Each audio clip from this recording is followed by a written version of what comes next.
នៅក្នុងវីដេអូមួយហ្នឹងខ្ញុំអត់ចំណាយពេលកាត់ក៏អត់ចំណាយពេល review អីច្រើនដងដែរហើយការថតគឺខ្ញុំថតតែម្ដងទៀតដោយសារតែខ្ញុំមកហ្នឹងគឺខ្ញុំចង់និយាយទៅទៅនឹង policy មួយចំនួនរបស់ YouTube ដោយសារចេះថាខ្ញុំមិនមែនជាអ្នកដែលសិក្សាស៊ីជម្រៅទៅលើ YouTube ក៏មិនមែនជាអ្នកដែលយល់ដឹងស៊ីជម្រៅពី YouTube ដែរប៉ុន្តែគឺខ្ញុំបានទទួលព័ត៌មានទាំងអស់ហ្នឹងពីដៃចាស់គឺជាអ្នកដែលគាត់ធ្វើវីដេអូមកយូរឆ្នាំហើយគាត់ក៏ទទួលបានអត្ថប្រយោជន៍ជាច្រើនពី YouTube ហើយដែរហើយមួយរយៈចុងក្រោយហ្នឹងនៅពេលដែល YouTube វាចាប់ផ្ដើមព្យាយាមជប់ចង់ប្រើមនុស្សគឺវាប្រើ AI ជំនួសដើម្បីmanage ទៅលើ policy របស់វាហាក់ដូចជាមានផលប៉ះពាល់ច្រើនខ្លាំងទៅកាន់អ្នកបង្កើតមាតិកាមួយចំនួនធំមែនតើទៅបើសិនជាវាធ្វើអញ្ចឹងទៅវាប៉ះពាល់តែចំពោះអ្នកទាំងឡាយណាដែលគាត់ធ្វើឲ្យទៅបានឲ្យតែមានវីដេអូចូលទៅក្នុង YouTube អាហ្នឹងអូខេ that's fine ដោយសារតែមនុស្សមួយចំនួនទាំងអស់ហ្នឹងគឺគាត់ធ្វើហ្នឹងគឺដើម្បីតែផលប្រយោជន៍មែនហើយវាប៉ះពាល់ទៅដល់អ្នកដែលគាត់ព្យាយាមមែនតើអ្នកដែលគាត់ឆ្លាញ់ពិតធ្វើពិតហើយមានលទ្ធផលពិតសម្រាប់platform របស់គាត់សម្រាប់ channel របស់គាត់អីចឹងទៅហើយមូលហេតុដែលខ្ញុំមកនិយាយហ្នឹងគឺដោយសារតែខ្ញុំគឺជាម្នាក់នៅក្នុងចំណោមមនុស្សជាច្រើនទៀតដែលព្យាយាមចង់ចាប់យក YouTube ហ្នឹងធ្វើជាមួយផ្នែកទៀតដើម្បីអាចថាដូចជាការងារទី2អញ្ចឹងចុះហើយនិយាយអញ្ចឹងវាហាក់ដូចជា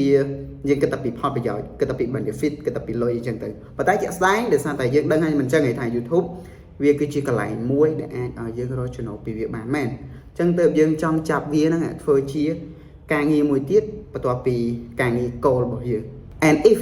បើសិនជាវា possible គឺយើងចង់យកវាធ្វើជាកន្លែងមួយដែលអាច provide ឲ្យយើងជាកន្លែង goal របស់យើងដែលវាអាច provide ឲ្យយើងដូចការងាររបស់យើងដែរអញ្ចឹងទៅ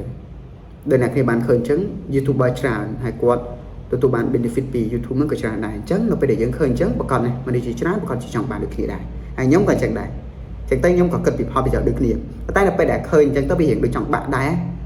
ដូចមានអញគួរទៅអត់ទេណោះប៉ុន្តែបើសិនតែស្រឡាញ់ការងារហ្នឹងញ៉េ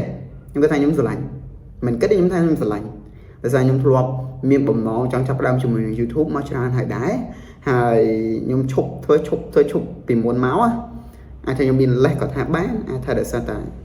ពេលហ្នឹងខ្ញុំខ្វះលទ្ធភាពនៅក្នុងការធ្វើវាក៏ថាបានដែរប៉ុន្តែចំណាយពេលមួយឆ្នាំពីរឆ្នាំខ្ញុំដឹងពី YouTube ចេះចុះដឹងថា YouTube វាគឺជាផាតមួយដែលជួយខ្ញុំបានអីចឹងឬក៏ YouTube វាជាកន្លែងមួយដែលអាចឲ្យខ្ញុំបញ្ចេញអីដែលខ្ញុំមានបានហើយនឹងមួយទៀតដល់ពេលដែលខ្ញុំធ្វើការជាក់ស្ដែងទៅខ្ញុំឃើញថាខ្ញុំជាមនុស្សម្នាក់ដែលអត់ចូលចិត្តនៅក្រោមណាគេក្រោមឬក៏ស្ដាប់ណាគេវិជាអញ្ចឹងទៅបើសិនជាខ្ញុំអាចចាប់អាជីពជាមួយនឹង YouTube បានរកចំណូលពី YouTube បានវាគឺជាផាតមួយដែលអាចឲ្យខ្ញុំធ្វើការឲ្យខ្លួនឯងបានដូចជាអ្នកដែលគាត់ចាប់ផ្ដើម business អញ្ចឹងទៅវាដូចគ្នាអញ្ចឹងប៉ុន្តែនៅពេលដែលមានបញ្ហាអញ្ចឹងមកវាដូចជាអូខេ that's fine ប៉ុន្តែយើងចាំមើលទៀតថាវានឹងទៅជាយ៉ាងណាសង្ឃឹមថាវីដេអូមួយចំនួនដែលអ្នកដែលគាត់ធ្វើវីដេអូគាត់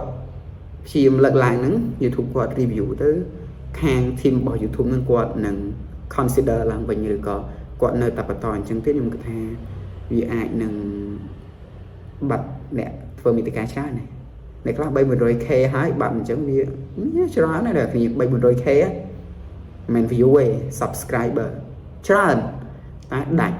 យើងគិតមើលទៅគាត់ចំណាយពេលមកយូរទៅរំបានប៉ុណ្ណឹងហើយដល់ពេលមកកាត់ដាច់ផុយអញ្ចឹងវាដូចជា anyway យើងចាំមើលសិន